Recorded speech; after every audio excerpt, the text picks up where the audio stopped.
I'm in a weird space right now, dog. I'm in a weird space. I've been on a little spiritual journey lately. Thank you. By spiritual journey, I mean I've just been doing my shrooms outside instead of in the living room like I usually do. I feel like a new man, dog. I'm like 3 shroom trips away from wearing a poncho outside, y'all. Feels good. Y'all do shrooms? Yes! You are doing too many shrooms, man. I love shrooms, man. That's my favorite drug right now. But I think I'm tired of the people that come with shrooms. I'm done doing it, bro. I'm tired of doing shrooms with these spiritual weirdos. You know, just white women that don't feed their kids. Every time I'm trying to do shrooms, I meet a white woman at a music festival. We go back to her house, her son just laying in the sun. I'm like, is he okay? She's like, oh, don't worry about him. The universe gives us everything we need. It's crazy, dog. I think shroom people are just weird because of the timing of their weirdness, bro. Because we all on drugs. Everybody does weird shit on drugs, you know? Like alcoholics, y'all get belligerent, start fighting people at parties. You know what I'm saying? Dudes who do meth, do karate on public transportation. But shroom people choose the weirdest time to be fucking weird. Like last time I did shrooms, it was just me and my white homie. And it was cool at first. We had our shrooms and peanut butter and jelly sandwiches because we broke. And it was cool at first. We had music playing. It was a vibe. Everything was cool, right? But then right before we took the last bite of our sandwiches, my white homie just looked at me and he was like, well, hey, brother. I hope you're ready to see who you really are. I was like, yo, what are you doing right now, bro? Why did you choose right now to start talking like a wizard, my boy? What the fuck? Everybody knows that's the #1 rule of doing psychedelics. You don't say no weird shit right before we take off.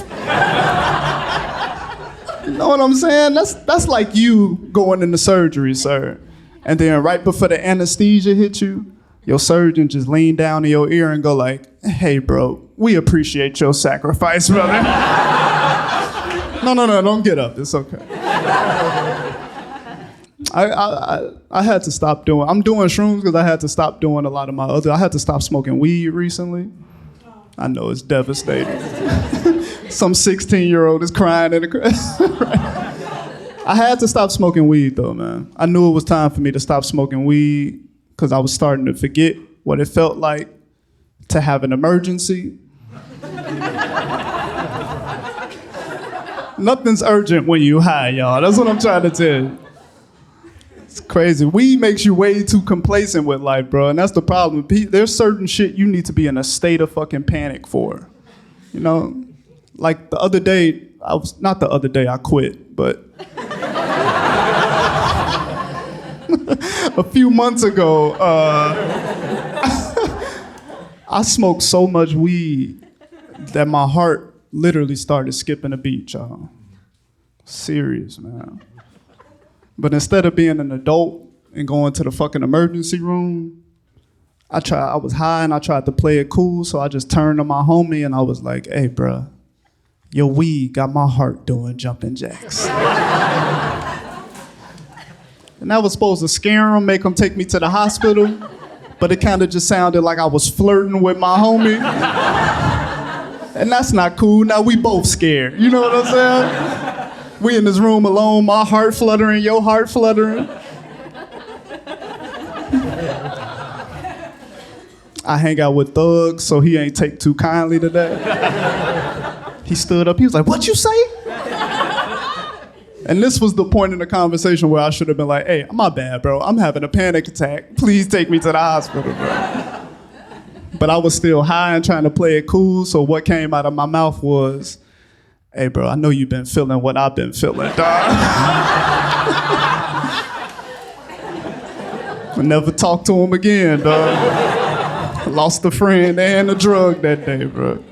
I'm trying to figure my life out, man. I'm trying to go the conventional route. I just started therapy recently. Thank you, white women. White women love therapy. That's all you got to. If you ever want to get a white woman, just say therapy. And they're like, yes! Oh my God, healthcare. I'm excited about therapy, man. This is my second time trying to do therapy. The first time I had a white woman as a therapist, so obviously things got worse for me. I don't know, bro. I think therapy the only place we need to bring back segregation a little bit. I'm not gonna lie to you, bro. I just don't think a white woman from Connecticut can show me how to be a real nigga. You know what I'm saying? I don't think she got it in her, man. My therapist, she was cool. Bridget, her name was Bridget. She was... Bridget was cool. I feel like she was just overcompensating. She was doing too much. She was overcompensating because I was her first black client. So, yeah, every session just kind of felt like that Sandra Bullock movie, The Blind Side. I would come in the session, she already had tears in her eyes. I'm like, what are you sad about? She would hit me with that thing where she's like, I just can't imagine what it took for you to get here. I was like, bitch, what, traffic, bro? What are you talking about? I'm not trying to get out the hood. I'm here because I got social anxiety, bitch. Stupid, man. I went and got the direct opposite this time. I went and found the oldest, blackest lady I could find for a therapy. The oldest. This lady looked like Harriet Tubman, dog. Just the oldest lady on the planet, man. I love her too, man. She don't play no games, bro. Cause she old and she black. So she don't really give a fuck about my feelings at all. She just trying to get through the day. So she just get right to the fucking problem, bro. She don't waste no time. Like when I first met my therapist this time, she didn't even say hi to me or nothing, bro. I just walked in and she looked at me and she was just like,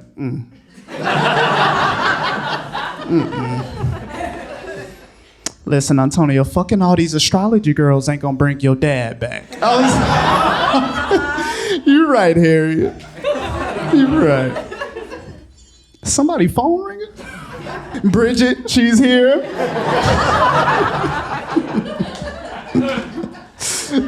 It's crazy, man. I am working through a lot of shit. I found out a lot of stuff about me and Harriet, working with Harriet. Found out I wasn't tough this year. Y'all knew that. I feel like everybody knew that as soon as I came up here. I'm not tough, though. I'm not trying to be tough. I feel like dudes look stupid trying to be macho all the fucking time, you know? It looks dumb. Like, I was on a train the other day, and I heard these two dudes talking, and one of them stood up out of nowhere, and he was like, bro, I don't give a fuck if it's 20 or 50 niggas, I'm not running.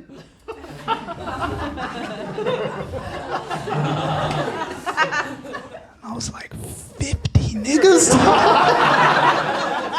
What are you talking about, bro? 20, what did you do on a Tuesday afternoon to get 20 dudes mad at you, bro? Do you know how much that, sir, have you ever seen 20 black people at one time? At a Knicks game? Good job, sir. That's the correct answer. We know you've never been to a black community, sir. Yeah, oh no, I only see them at the games. Only at the Knicks games. You ain't never been to a Jamaican party, bro? Dirty wine a little bit?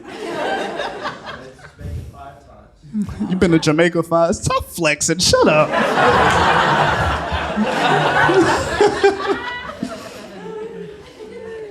You think you could beat up 20 dudes? Absolutely not. Absolute, that's the correct, okay, you got some humanity in you, okay.